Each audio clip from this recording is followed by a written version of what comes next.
Viladecans treballa en els plans operatius de turisme i comerç per ajudar a posicionar la ciutat en aquests dos àmbits. Per aconseguir-ho, s'estan realitzant diferents activitats. La darrera, un taller participatiu amb empreses del món del comerç i el turisme. Hem arribat a un moment donat que calia fer una pensada de què és el que hem fet i què cal fer a partir d'ara.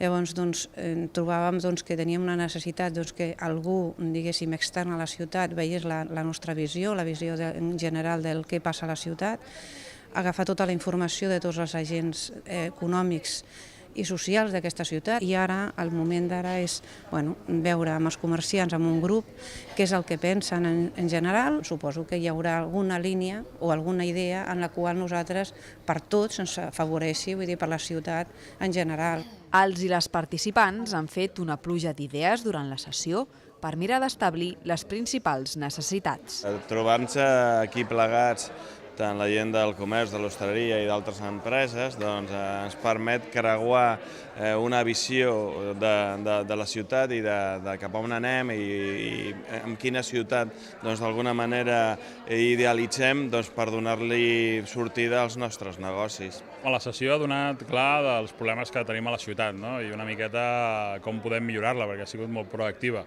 I amb aquests punts hem de poder-hi treballar. La gent vol una ciutat neta, que sigui amable, que puguem rebre aquests futurs comerciants que puguin venir de fora de l'outlet i que aquests clients que ens puguin atraure puguin recaure a la ciutat. L'únic que simplement volem equiparar uns serveis a qualsevol ciutat que vulgui ser alguna més a l'endemà.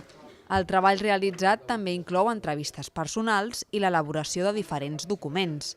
Amb tota la informació obtinguda, es realitzarà un informe que es presentarà públicament.